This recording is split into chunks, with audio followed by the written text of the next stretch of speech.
The Fortnite Simpsons crossover is here, and we got a brand new map. So in today's video, I'm going to be providing you the top 5 best low-key drop spots for ranked. Before we begin the video, let's try to aim for 100 likes on this upload. Also, don't forget to subscribe for some more Fortnite tips and tricks uploads. With that being said, let's get right into the video. Alright, so this is the first place you're going to want to land. It's over here in the right corner. I don't believe this place is actually named, but it is a great spot to land, and here's why. Going here, you can see that there's a slurp truck here. There's about 15 chests, a lot of floor loot, a reboot van. So they also have a couple of these produce boxes here as well to top off on some shield or health just in case you get contested here, which you probably will.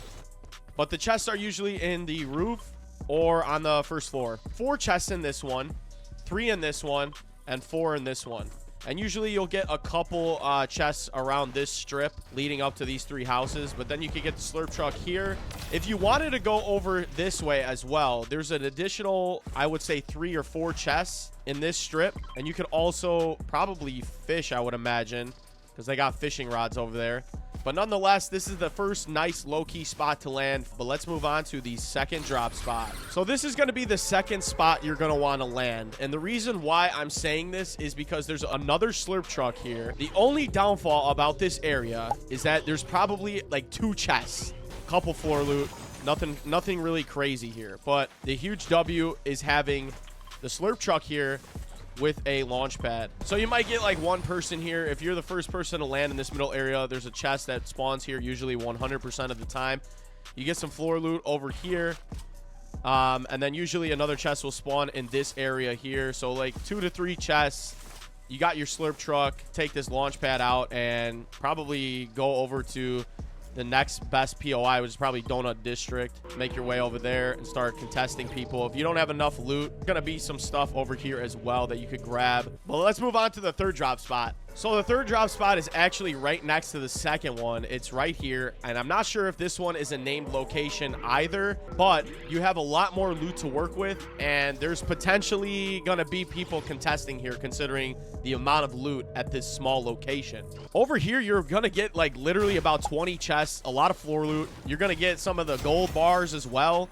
And then if you look in each of these little houses right here, these little like lemonade hot dog stands, there's going to be slurp barrels here. So although there isn't a slurp truck, you have slurp barrels to work with. And then if you go rotate to the bottom, there's an additional like 1 or 2 chests usually that spawn over here. And then if you want to essentially get out of here, you could just take a launch pad and rotate to the next spot.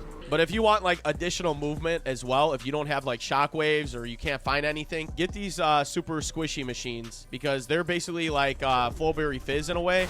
You got a car here as well to work with, and a reboot van just in case you do get contested. Plenty of loot here, plenty of stuff to work with, and I think this is probably one of my favorite spots considering how much stuff there is. But with that being said, let's move on to the 4th location now. So honestly, we're just gonna drive to the next location because it's kind of close to each other. For reference, it's right here.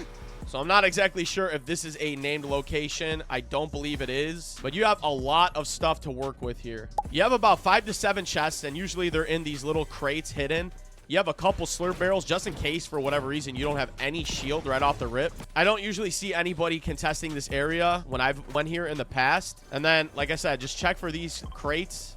They have like chests in each one almost. If you don't want to walk it, there's a launch pad here, which is pretty solid. Or you could honestly take this porta potty and it'll bring you over here by this truck. So plenty of ways to rotate. And if you want and there's not enough loot there, usually this is pretty quiet, this area. But this is not a bad location either once you rotate from this spot. So yeah, let's move on to the 5th and final spot now. So the 5th and final spot you're going to want to land is a place called Globex Model Home. Now this spot has a total of like 15 to 20 chests, a lot of ammo crates, a lot of floor loot. You got a car there, and you got a launch pad in the back here. If you take this zip line down, this zip line leads you to an additional chest. But rotating to the building, we got 2 slurp barrels here, and the best part about this spot, it's so hidden and low key. The best spot is in this doorway. Now this doorway has these slurp cardboard boxes, but they actually give you shield. So essentially you could break the floor and top off with 100 shield. It's a great place to land for solos or duos. You got the garage. Sometimes you'll have a mystery box here, which gives you some W loot. And you're always going to get these produce boxes as well. Honestly, a pretty solid spot here. But keep looking around the area because there's obviously a lot more chests inside that are hidden. Another thing is you can take a zip line down and get this chest. And along the edges here, there's like an additional 4 or 5 chests that you could just keep going that way to find. Now, I'm going to give you a spot over here in Springfield Nuclear Power Plant as a bonus, but the only downfall is there's probably going to be a lot of people doing this. You might get lucky one game, but if you don't, then don't land here. Most people know about this already, but some don't. If you go to the back right here, right, and you see this combination, which is blue, orange, and yellow. So basically, you're going to go over here, right? And you're going to do the same combination. And as you guys can see, after successfully doing this, the place won't blow up anymore and you'll get some free loot. Hope you guys enjoyed the video. Don't forget to like and subscribe for some more Fortnite tips and tricks uploads. And I'll see you guys in the next one. Take it easy.